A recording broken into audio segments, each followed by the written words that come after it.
Warahmatullahi wabarakatuh. Waalaikumsalam warahmatullahi wabarakatuh.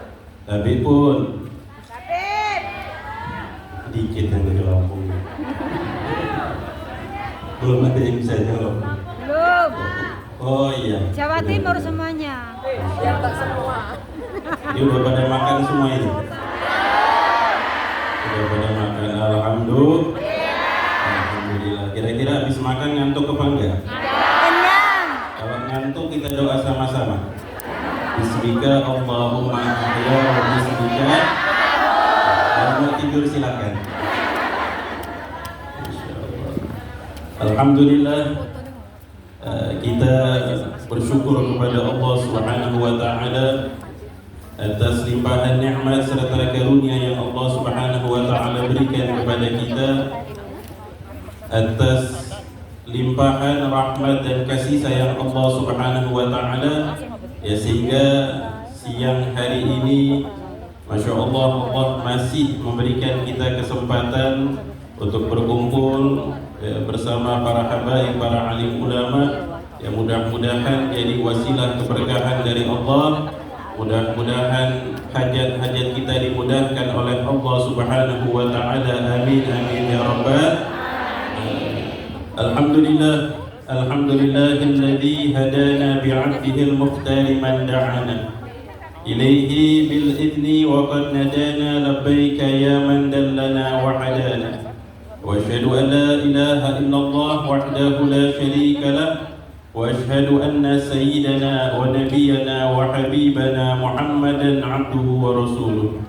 اللهم صل وسلم على سيدنا محمد الفاتح لما أغلق والخاتم لما سبق ناصر الحق بالحق والهادي إلى صراطك المستقيم وعلى آله وصحبه حق قدره ومقداره العظيم. أما بعد, yang saya hormati, saya muliakan, wabil khusus ayahanda kita Al-Habib Nabil bin Fuad Al-Musawa. Mudah-mudahan Allah berikan panjang umur, sehat walafiat, dimudahkan segala urusan, dikabulkan hajat-hajatnya. Amin amin ya rabbal alamin. Juga segenap para pimpinan Majlis Rasulullah, di antaranya dari Majlis Rasulullah Makassar Al-Habib Husain Al-Hamid, juga Majelis Rasulullah Gorontalo Al-Habib Salim Al-Jufri, yang mudah-mudahan juga Allah berikan panjang umur, sehat walafiat, mudah-mudahan diberikan keberkahan di dalam hidupnya. Amin amin ya rabbal alamin. Juga segenap daripada para pengurus BJNU cabang Hongkong, Mustasyar NU, juga wabil khusus daripada pimpinan atau tim Majelis Rasulullah Sallallahu Alaihi Wasallam Hongkong, Ibu Ani, juga Mbak Fauziah, dan seluruh pengurus tim hadrah yang sudah khidmah. Mudah-mudahan semuanya Allah berikan keberkahan, keistiqomahan, dan diberikan kemudahan. Amin amin ya rabbal alamin. Alhamdulillah, kita bersyukur kepada Allah Subhanahu wa taala karena banyaknya nikmat yang Allah berikan kepada kita. Jadi Masya Allah, sudah banyak nasihat-nasihat yang disampaikan oleh guru-guru kita.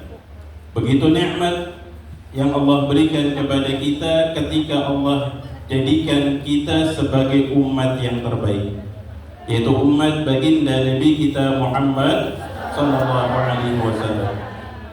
Begitu besar karunia Allah Subhanahu wa taala, sehingga alangkah beruntungnya kita menjadi umat ini, umatnya Rasulullah Sallallahu Alaihi Wasallam, yang bahkan diingatkan oleh Al-Imam Busiri, bi akramir rusli kunna akramal umami. Dengan sebaik-baiknya utusan yaitu Nabi Muhammad, maka Allah jadikan kita sebagai sebaik-baiknya umat. Sallu ala Nabi Muhammad. Kita bersyukur kepada Allah. Mudah-mudahan dengan syukurnya kita kepada Allah, Allah tambahkan keimanan kita, Allah berikan kita keistiqomahan, kebaikan, dilindungi kita dari segala fitnah akhir zaman. Mudah-mudahan Allah mudahkan langkah kaki kita untuk senantiasa melakukan kebaikan, ketaatan kepada Allah Subhanahu wa taala. Amin ya rabbal alamin. Ibu-ibu yang dimuliakan oleh Allah, Masya Allah, bahwasanya kita tadi sudah diingatkan, kalau kita ini jadi umatnya Nabi, ya tentunya kita berusaha untuk menjadikan Rasulullah itu sebagai idola dan panutan kita. Allah sebutkan di dalam Al-Quran, laqad kana lakum fi Rasulillahi uswatun hasanah. Ya, Nabi itu dijadikan sebagai suri tauladan yang terbaik. Maka tentunya kita sebagai umatnya Nabi ini bangga dan bersyukur kepada Allah karena Allah sudah memilih sosok yang bisa kita jadikan idola dan panutan dalam kehidupan kita, yang tidak ada celahnya dan penuh dengan kebaikan. Akhlaknya Rasulullah indah, sifatnya Nabi SAW mulia, kasih sayangnya begitu besar kepada umatnya.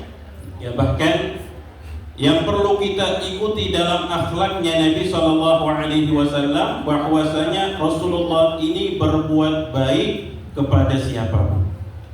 Sampai-sampai tentunya dengan kebaikan yang dicontohkan oleh Nabi Muhammad SAW ini menyentuh kepada seseorang sehingga mereka itu beriman kepada Allah Subhanahu wa taala dengan wasilah keindahan akhlak Nabi kita Muhammad sallallahu alaihi wasallam. Yang tentunya juga Masya Allah, akhlak-akhlak yang mulia ini juga dilaksanakan, dilakukan oleh Sahibul Haul, yang dimana kita berkumpul. Sahibul Haul Sultanul Qulub Al-Habib Mundhir Al-Musawa alaihi rahmatullah, yang menunjukkan bagaimana beliau berusaha berakhlak dan menjadikan Rasulullah itu sebagai idola panutan dan gak ada selain Nabi Muhammad. Ya, jadi benar-benar ini Rasulullah panutan saya, idola saya, dan saya akan jadikan Rasulullah sebagai idola panutan dan siapapun yang mengikuti Nabi Muhammad sallallahu alaihi wasallam. Makanya beliau melihat sosok Al-Habib Umar bin Muhammad bin Salim bin Hafid, ya, guru beliau, bahwasanya ketika beliau mensifatkan sifatnya Habib Umar, maka Habib Mundhir ini selalu bilang Habib Umar ini semua gerak-geriknya mengikuti Nabi Muhammad sallallahu alaihi wasallam. Dari cara makannya, cara berjalannya, cara duduknya, sehingga beliau berguru kepada Habib Umar karena yakin Habib Umar ini benar-benar mengikuti bagaimana keindahan akhlak Nabi kita Muhammad sallallahu alaihi wasallam. Maka kadang-kadang kalau kita ingin memperhatikan akhlaknya Rasul sallallahu alaihi wasallam, perlu kita berusaha untuk bisa ngikutin. Ya, kalau Nabi sallallahu alaihi wasallam itu sanggup berbuat baik kepada orang yang berlaku jahat. Ya Bu, kita kalau buat baik sama orang baik biasa apa enggak biasa? Biasa. Itu aja kadang-kadang masih kurang ya. Ya, ada orang baik juga masih kadang kita kurang baik. Ini Nabi SAW sanggup berbuat baik bahkan kepada orang yang usil, orang yang iseng, orang yang berlaku buruk kepada Nabi SAW. Ini mungkin kisah sering kita dengar, bagaimana Nabi SAW ketika beliau berdakwah di Mekah itu sulitnya luar biasa. Ketika itu Nabi SAW bahkan kalau lagi jalan itu kadang-kadang ada orang yang usil, ganggu Nabi, ya dilempar pakai batu, diomongin gak enak kepada Rasul, bahkan sampai na'udzubillah ada yang meludah ke arah Rasulullah SAW. Tapi apakah Nabi marah? Apakah Nabi benci kepada itu orang? Rasulullah SAW beliau tidak menunjukkan rasa marah dan rasa benci kepada orang tersebut. Bahkan pernah ketika Rasulullah itu lewat di jalan yang biasa beliau lewati, kebetulan orang yang biasa usil malah gak kelihatan. Kira-kira ibu-ibu saya tanya, kalau ada orang usil sama kita, pas kebetulan kita lewat orang itu gak ada, kira-kira senang apa sedih? Senang ya. Apalagi pas tahu beliau Rasul tanya sama sahabat orangnya lagi sakit, kira-kira kita bilangnya apa? Alhamdulillah. Tapi ternyata Nabi SAW gak kayak gitu. Ketika Rasulullah tahu orang itu sakit, Malah Nabi Sallallahu Alaihi Wasallam ngajak sahabat, ayo kita jenguk. Ini orang belum memeluk agama Islam, ya, seorang kafir Quraisy. Maka Nabi Sallallahu Alaihi Wasallam ngajak sahabatnya, tujuannya mau ngejenguk orang tadi. Bayangkan, orang itu pasti kagetnya luar biasa. Ya, ini Rasul biasa diganggu, dicaci, tiba-tiba datang bawa sahabatnya. Dia lagi sakit, gak berdaya. Mungkin pikiran dia khawatir, terancam. Tapi ternyata ketika Rasulullah masuk dengan akhlaknya, dengan kelembutannya, ditanya bagaimana kabarnya, keadaannya, maka orang itu melihat keindahan akhlaknya Nabi Muhammad Sallallahu Alaihi Wasallam sampai mengatakan asyhadu an la ilaha illallah wa asyhadu anna Muhammadar Rasulullah. Langsung masuk Islam. Melihat keindahan akhlaknya Nabi Sallallahu Alaihi Wasallam menyentuh ke hati orang tadi, dan dia langsung yakin ini orang luar biasa, manusia yang sifatnya sangat mulia, sampai-sampai hatinya tersentuh dengan mudahnya mengucapkan dua kalimat syahadat. Bagi hadirat muslimat yang dimuliakan oleh Allah Subhanahu wa taala. Ya, begitu banyak contoh akhlak-akhlaknya Nabi Sallallahu Alaihi Wasallam. Ya, keindahan akhlak yang dicontohkan oleh Rasulullah Sallallahu Alaihi Wasallam bahkan kepada seseorang Yahudi, ya, seorang Yahudi, pemuda Yahudi yang bekerja di rumahnya Nabi Sallallahu Alaihi Wasallam. Sampai-sampai karena sering datang ke rumah Rasul, ya, khidmah bantu di rumah Nabi Sallallahu Alaihi Wasallam, Rasulullah memperhatikan pemuda tadi, diizinkan oleh Nabi. Hingga suatu saat ternyata sama, ya, pemuda yang biasa datang nggak terlihat. Akhirnya Nabi bertanya tentang keadaannya, dikatakan pemuda ini lagi sakit ya Rasulullah. Bahkan keadaannya lebih parah, ya, sudah sakit yang cukup parah. Akhirnya Nabi Sallallahu Alaihi Wasallam mengajak kepada para sahabatnya untuk menjenguk pemuda tadi. Ketika Rasulullah datang, maka ayahnya itu kaget.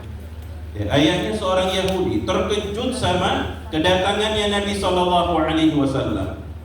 Maka Rasulullah mengatakan dengan perkataan yang baik, meminta izin, maka didatangi dan masuk ke dalam kamar pemuda tadi, dan ternyata sakitnya sudah cukup parah.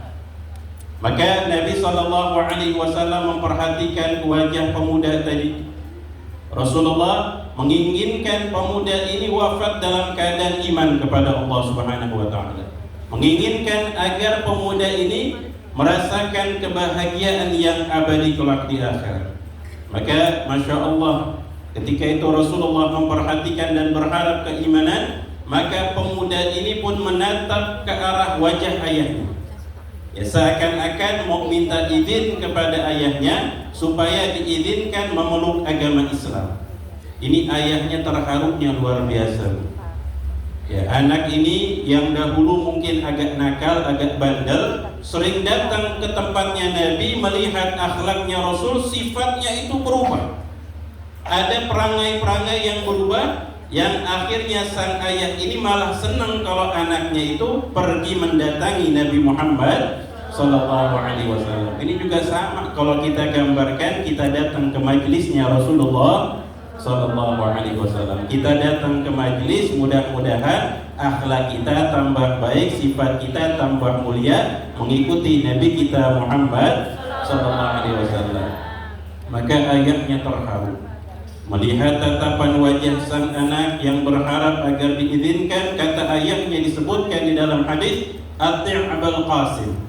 Engkau patuh taati Abul Qasim Nabi Muhammad Sallallahu Alaihi Wasallam. Sampai akhirnya anak itu bergembira mengucapkan dua kalimat syahadat dan wafat dalam keadaan iman kepada Allah Subhanahu wa taala. Hadirat yang dimuliakan oleh Allah Subhanahu wa taala.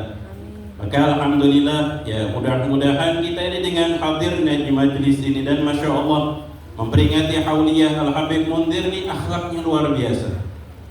Waktu saya pernah berjumpa dengan beliau di Kota Tarim, maka dari cara berjalannya ketika beliau masuk ke Darul Mustafa, Ya, di pondok pesantren beliau belajar dengan Habib Umar, bahkan waktu itu belum ada bangunannya yang sama seperti ketika saya waktu itu belajar. Tapi beliau itu ketika masuknya dengan adab. Ya, ketika datang ke tempat beliau belajar itu datangnya dengan adab. Bahkan ketika itu beliau sudah berdakwah ya, untuk mengunjungi guru mulia Habib Umar, maka beliau itu tetap mencontohkan adabnya seorang santri kepada gurunya. Bahkan ketika berjumpa dengan senyumannya, dengan akhlaknya itu menyentuh ke dalam hati. Jadi Masya Allah, mungkin banyak di antara kita atau ibu-ibu yang belum pernah berjumpa Habib Mundir. Tapi Masya Allah, ini luar biasa.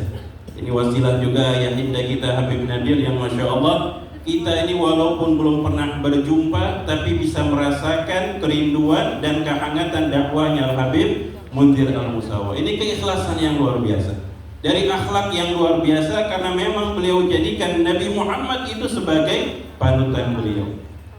Dan dakwahnya Habib Mundir luar biasa. Ya, dengan akhlaknya, dengan adabnya tadi diceritakan oleh ayahanda kita. Bahkan pernah ketika beliau ingin mengadakan suatu majelis di suatu tempat, ada beberapa pihak yang nggak suka. Ya, ada beberapa pihak yang nggak suka, nggak senang. Kebetulan itu kepala preman. Ya, kepala preman itu yang bilang nggak boleh ngadain majelis di sini. Ya, karena dia nggak tahu sosok Habib Mundir, nggak tahu majelis Rasulullah. Walhasil ketika itu Habib Mundir pas tahu ada orang yang ngelarang, ya, ketika itu maka beliau mendatangi dengan akhlak. Ya, didatangin orang tersebut dengan senyuman, ditegur. Orang ini kaget, Masya Allah, ini orang luar biasa. Ya, dari wajahnya, dari sifatnya, dari akhlaknya, dan bingung ini siapa. Ya, tiba-tiba datang. Sampai orang ini bilang, ya, kalau nggak saya pernah mendengar gitu, orang ini bilang anak saya aja nggak akhlak gitu sama saya. Ya, saya punya anak ini pada kurang ajar gitu ibaratnya. Tapi ini orang mulia, Masya Allah. Ya, dengan pakaian, dengan adabnya itu sampai tersentuh hatinya. Lalu Habib Mundir bilang, saya Mundir bin Fuad. Oh, kalau kamu yang mau mengadakan silahkan. Ya, saya akan bantu. Ya, ini termasuk yang dikisahkan oleh ayahanda kita. Jadi Masya Allah, dengan akhlak, dengan adab itu bisa menyentuh hati orang-orang yang di sekitar kita. Maka mudah-mudahan dengan wasilah majelis Rasulullah, haulnya Habib Mundir, kita ini tergerak, ya, bisa untuk terus berdakwah, mengajak orang kepada kebaikan, mengajak orang untuk ingat kepada Allah, mengajak orang-orang untuk mengenal daripada para ulama yang mengikuti jalannya Nabi kita Muhammad sallallahu alaihi wasallam. Dan tentunya juga ya, kita berusaha berakhlak dengan akhlaknya Nabi Muhammad, juga menghidupkan sunnah-sunnah Nabi kita Muhammad sallallahu alaihi wasallam. Karena sekarang ini memang zamannya luar biasa. Ya, zaman yang terkadang kita banyak melupakan sunnah-sunnahnya Rasulullah. Padahal sunnah Nabi itu banyak dan kebanyakan itu mudah untuk dilakukan, dan bahkan sudah banyak yang hafal. Tapi di masa-masa sekarang banyak yang meninggalkan sunnah-sunnah Nabi Muhammad sallallahu alaihi wasallam. Saya mau tanya, tadi pas makan pada baca doa nggak? Yang benar. Doanya apa tadi? Pada hafal kan ya? Apa langsung comot aja bismillah gitu? Terus habis makan pada baca doa apa kagak? Benar, udah pada baca. Emang pada hafal? Apa doanya? Alhamdulillahilladzi at'amana wa saqana minal muslimin. Kayaknya baru baca sekarang ini. Di Golkot ya. Masya Allah. Kadang-kadang zaman sekarang luar biasa. Orang sudah dihidangkan makanan, yang pertama bukan baca doa mau makan, tapi yang dikeluarin apa, Bu? Apalagi kalau udah diacak-acak pada ngambek tuh ibu-ibu. Nanti dulu belum dipoto. Ya, dipoto, diposting ya kan. Supaya apa? Supaya kawan yang di sana nggak ngerasain, wah saya lagi makan enak nih. Masya Allah. Sekarang juga Masya Allah, ya, orang mau tidur itu beda sama zaman dulu. Ya, Bu, kalau mau tidur baca doanya pada hafal kan tadi ya. Cuman pertanyaannya pada baca doa apa kagak? Ya benar. Benar pada baca doa. Apa pada baca WhatsApp? Baca doa. Ya kadang-kadang baca WhatsApp ini lebih istiqomah daripada baca Al-Qur'an. Astagfirullah. Masyaallah. Iya, sekarang ini luar biasa. Ya ternyata ujian itu nggak jauh-jauh. Kadang-kadang ada di tangan kita. Padahal kalau dimanfaatkan kebaikan jadi kebaikan. Cuman kadang-kadang kita kebablasan. Iya, kebablasan yang dibaca WhatsApp. Bangun tidur yang pertama dibaca apa? WhatsApp. Pada jujur banget bu. Iya, Masya Allah. Bangun tidur yang dibaca WhatsApp, yang dibaca grup WhatsApp, Masya Allah. Bacanya sampai khatam berapa kali tuh? Giliran Al-Quran aja jarang baca ya bu ya. Mudah-mudahan habis dari sini rajin baca Al-Quran. Mudah-mudahan jadi semangat menghidupkan sunnah-sunnah Nabi kita Muhammad Sallallahu Alaihi Wasallam. Kenapa? Karena di dalam menghidupkan sunnah Nabi Sallallahu Alaihi Wasallam dapat fadilah yang luar biasa. Man ahya sunnati faqad ahabbani wa man ahabbani kana ma'i fil jannah. Barang siapa yang menghidupkan sunnahku, kata Nabi, ini orang membuktikan cintanya kepadaku. Jadi kalau kita mau membuktikan cinta kepada Nabi Muhammad Sallallahu Alaihi Wasallam, maka jangan lepas dari sunnah-sunnahnya Rasulullah Sallallahu Alaihi Wasallam. Jadi jangan sampai kita lepas sunnah-sunnah yang banyak yang diajarkan sama Nabi. Ternyata kalau diperhatikan itu dibuktikan oleh orang-orang dengan teknologi zaman sekarang, itu semua terbukti ada manfaat kebaikannya. Ya, ada manfaat kebaikannya untuk kehidupan dunia. Dalam urusan kehidupan tuh manfaatnya besar. Ya, ini dibuktikan sama mereka. Tapi kita orang-orang beriman gak perlu bukti mereka.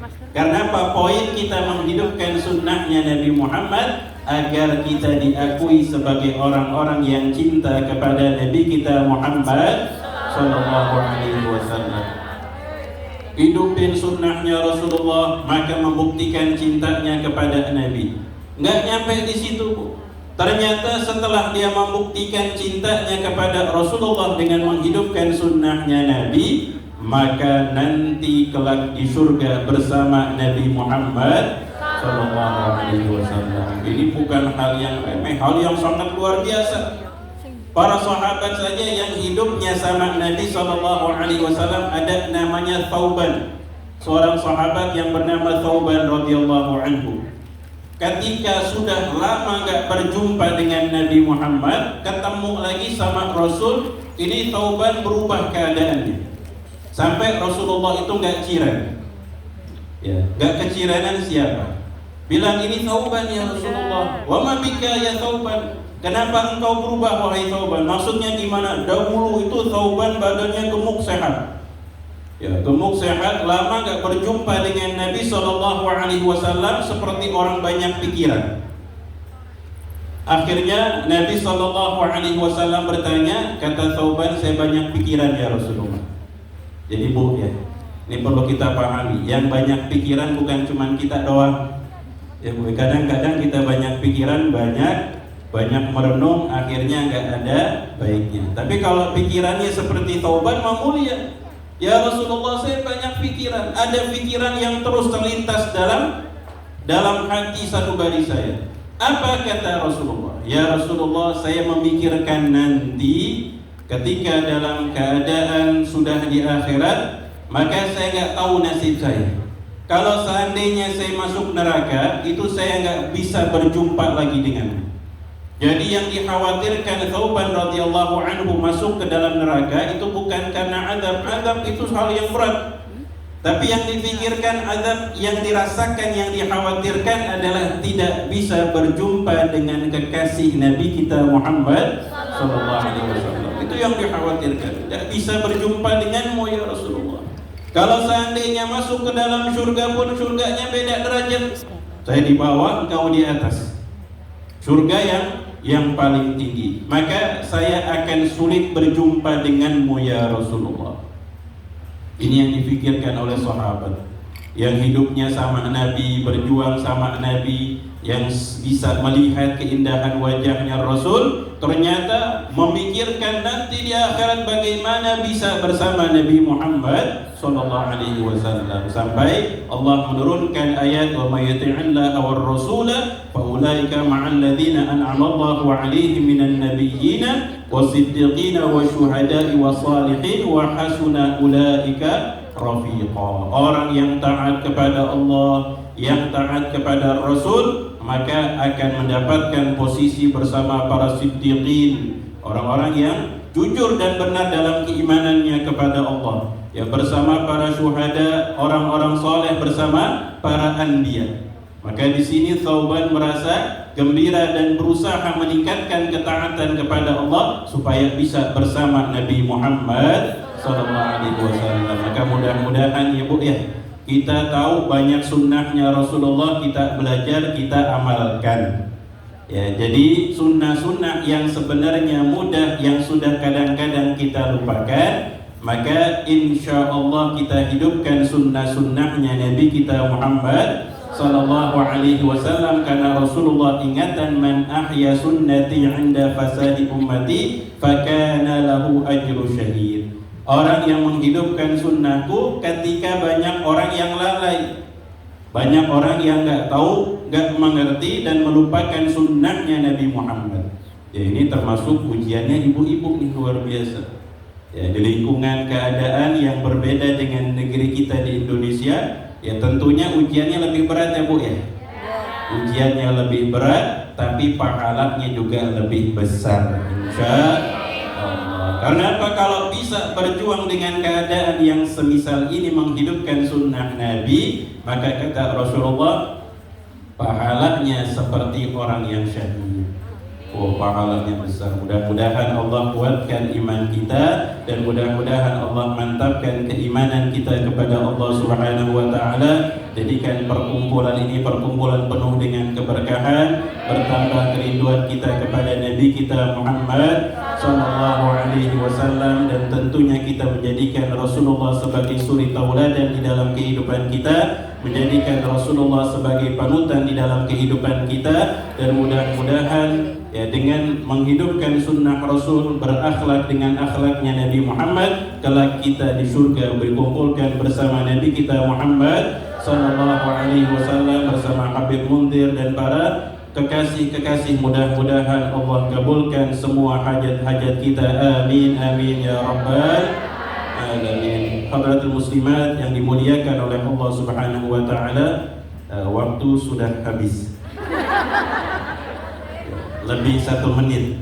Ya, mudah-mudahan Allah Subhanahu wa taala menjadikan pertemuan ini penuh dengan keberkahan, ya, penuh dengan kebaikan. Mohon maaf apabila ada salah kata. Wallahul muwaffiq ila aqwamit thoriq. Wassalamualaikum warahmatullahi wabarakatuh.